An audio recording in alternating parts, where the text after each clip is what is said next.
Their side never looked like faltering, and now they're just one game away from a possible grand final appearance.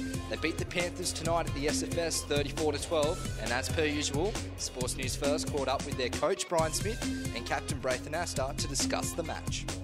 I was astonished by some of our play tonight and some of the individuals within our team, but I didn't think we were, overall, it was a bit hard to measure really, because I think Penrith came pretty busted up and they were very busted up within sort of whatever 10 or 15 minutes of the start of the game. So you know, that's a tough call. I've been in those moccasins when you can't. You know, they just couldn't give their best shot tonight because they didn't have a full complement of players to work with, and their players, some of them were noticeably struggling, even though they were still out there and played 80 minutes. But you know, our guys did a pretty good job at most of the time. Yeah, I suppose it's probably something we've struggled with a bit all year. I think with games that we've sort of been expected to win, or we've noticed probably the team struggling a little bit, we go one way rather than the other. I wouldn't say we totally didn't play to the best of our ability, but you know, we need to improve for next week. I think it's more a mental thing for us. We know what we're capable of doing, but you know, we do rise for the big games, and we have so far this season. So next week's a big game. So as long as we rise for that, then I'm happy. I've had quite a few guys just on a quick check there with them on how they felt. Quite a few of them said that. I think you said it too, mate.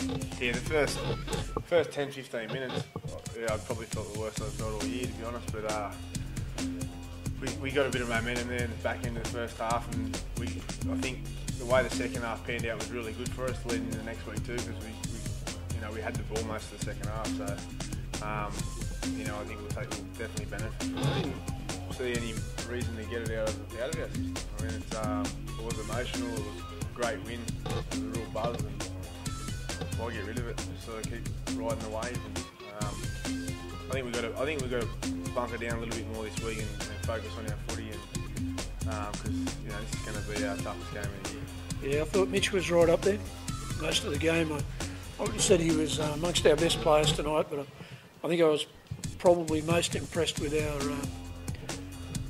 probably the trifecta off the bench for us tonight. Jared and Keno and Connie they just brought some real physical clout to the table for us tonight.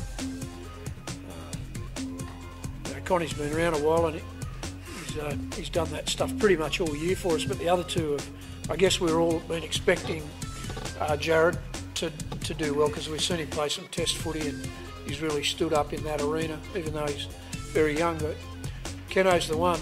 He's come from the clouds really. As the years gone on, he's just got better and better. And he was absolutely fuming when I took him off tonight, and he was off the field for 30 seconds on that bike shouting at the bench, "I'm ready to go back. Tell him I'm ready to go back." So I love that. I love that about him. He's a competitor. Doesn't like me, but I like that too. I think Braith summed it up there a bit. I think we're probably a bit more like the captain than the coach at the moment. You know, they're nice boys and don't want to put their foot on someone's throat. Get the job done and be brutal about it. I could never do it. I'm a very tender, soft, caring person, but when it comes to footy, I want my teams to be a bit more hard-nosed than we are at the moment. But you know, we have got a lot of young players in our team, and they need to learn. You know, they only learn in the arena. Hopefully, they can learn from a moderate, sort of sloppy performance tonight, rather than. It's a long, painful lesson, I can tell you, when you lose a playoff game because you've been sloppy. You have to wait until the next year or the year after, or for a lot of years. From the Roosters change rooms, I'm Nathan Ryan reporting for Sports News First.